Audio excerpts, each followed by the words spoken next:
बच्चों, आज उसी के आगे आप देखेंगे कि पाठ तुलसीदास जी का है। और कल मैं आपको कवितावली पढ़ा रहा था, आज गीतावली। ब्रजभाषा में लिखे गए छंद है ये, और गे पद में है, ब्रजभाषा में लिखे गए। जौ पै हूँ मात मते माँ हुए हूँ। भरत जी जो है, जब राम के पास अयोध्या से चित्रकूट के लिए, जंगल के लिए, उनको मनाने के लिए जा रहे हैं, सोच रहे हैं कि जौ पै हूँ मात मते माँ हुई। अगर भैया मुझे समझेंगे कि भारत भी जो माता कैकेयी ने किया, भारत की भी उसमें सलाह थी, भारत भी उसमें शामिल था। तो जननी जग में या मुक्ति कहाँ काली माँ धोई हो। तो माता के द्वारा जो मुझे आज कलंक मिल रहा है संसार में, ये काली माँ मैं कहाँ समाप्त कर पाऊंगा, कहाँ धो पाऊंगा। बड़े ही दुख की बात है। क्यों हो आज हो तो सुच सपथनी, कौन मानी है साची। आज मैं कितनी भी कसम खाऊं, किसी की भी शपथ लूं, और लेकिन मेरी शपथ को, मेरी कसम को कोई सही नहीं मानेगा। क्योंकि कसम लोग खाते हैं जो झूठे होते हैं। तो भरत जी कहते हैं, अगर मैं कोई किसी की कसम भी खाता हूं, सौगंध भी लेता हूं या शपथ लेता हूं, तो उस बात को भी कोई स्वीकार करने के लिए तैयार नहीं होगा, सत्य नहीं मानेगा। महिमा मृगी कौन सुकृति की, खलवच विस्कन बाची। तो जिसकी महिमा रूपी हिरणी है, वो दुष्ट के बाणों के द्वारा बच नहीं पाती।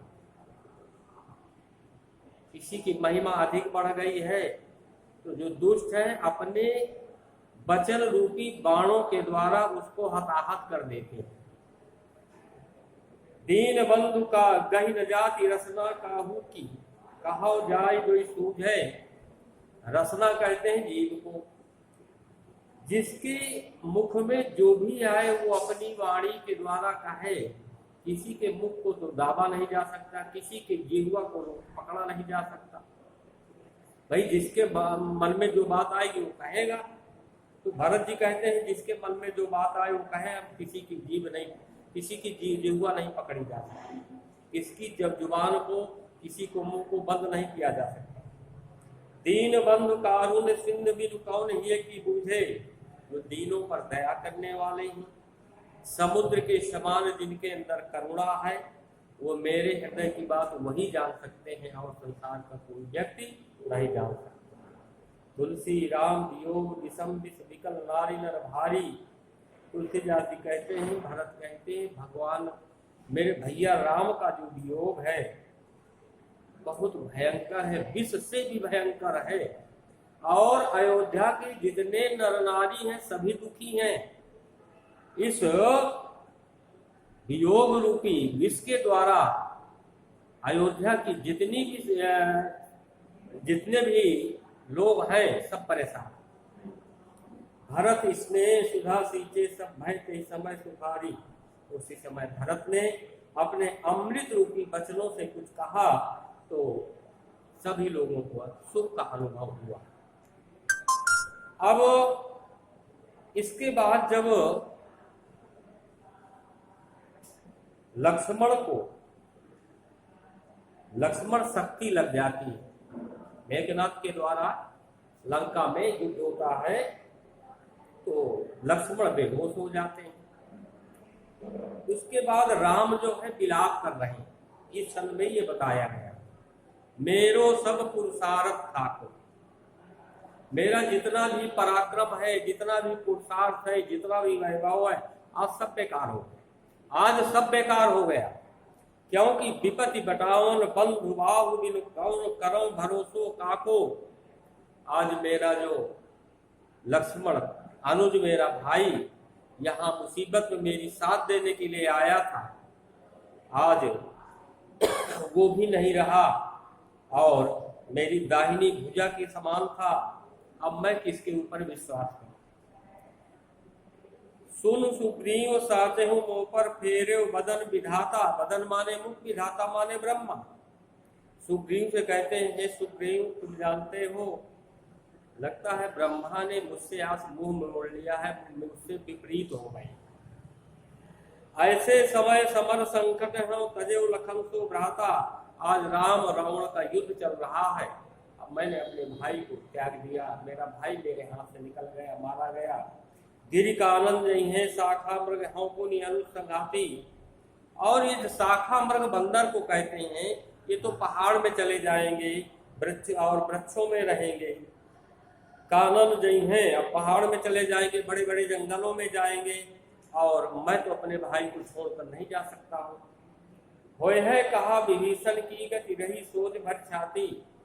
विभीषण को मैंने वचन दिया था, तिलक वो समुद्र के जल से विभीषण का राम ने तिलक किया था ना, इसका मतलब यह है कि मैं लंका का राजा तुम्हें बनाऊंगा। तो वहां कहा गया है कि रघुकुल रीत सदा चली आई, प्राण जाए पर वचन न जाई।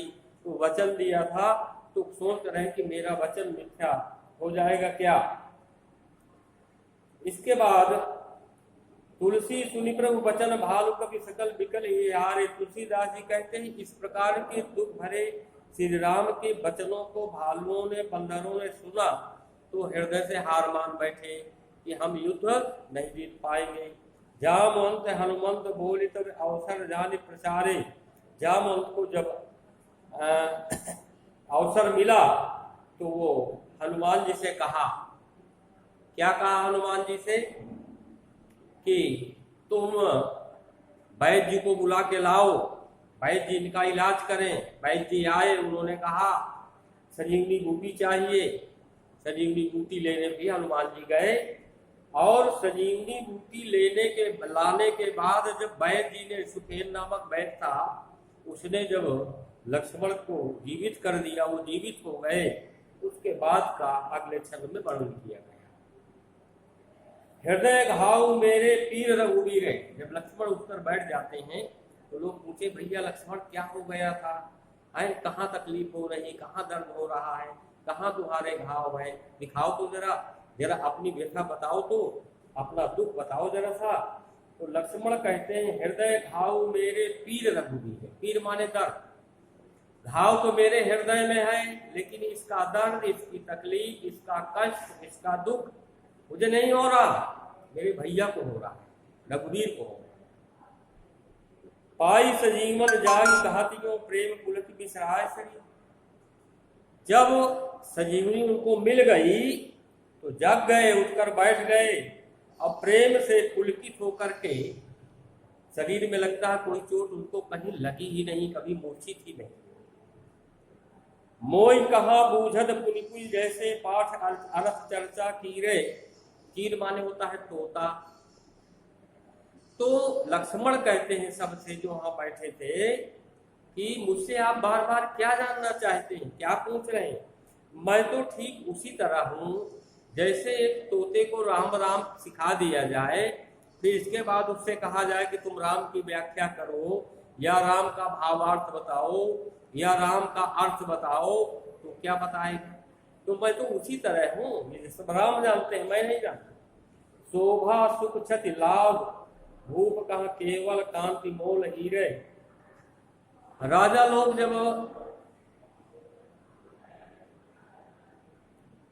हीरे को धारण करते हैं तो उससे क्या हीरे से लाभ होगा, क्या हानि होगी, कि इतनी कीमत है, हीरे से क्या प्रयोजन है ना। हीरा से कोई प्रयोजन नहीं, वो तो हीरा है। उसी तरह मैं कुछ नहीं जानता, जानते हैं तो राम जानते हैं। तुलसी सुनी सौमित्र बचन सब धरि न सकत धीरव धीरे। तुलसीदास जी कहते हैं, इस प्रकार सौमित्र वचन, सुमित्रा नंदन लक्ष्मण के वचनों को सुनकर धैर्य भी धैर्य को धारण नहीं कर सकता। उपमा राम लखन की प्रीति की क्यों दीजे खीरे नीरे। नीर माने जल, खीर माने दूध। तो राम और लक्ष्मण की प्रेम की उपमा अगर दूध और पानी से दिया जाए तो कोई अतिशयोक्ति नहीं हो, क्योंकि दूध और जल में इतनी बड़ी मित्रता है, इतनी अधिक मित्रता है कि आप उनको मिला दीजिए कि वे अलग नहीं कर पाएंगे। दूध से पानी को अलग नहीं कर पाएंगे या पानी से दूध को नहीं अलग कर पाएंगे। एक दूसरे के प्रति इतना वफादार है, जान देंगे। उसी प्रकार राम लक्ष्मण की प्रेम। अब हम कल आपको फिर इसी के आगे दोहावली उसमें आपको बताएंगे। दोहे छंद में लिखे हुए हैं ब्रजभाषा में, तो उसको बताएंगे। आज यहीं तक, कल फिर अगले नए वीडियो के साथ मुलाकात होगी। धन्यवाद।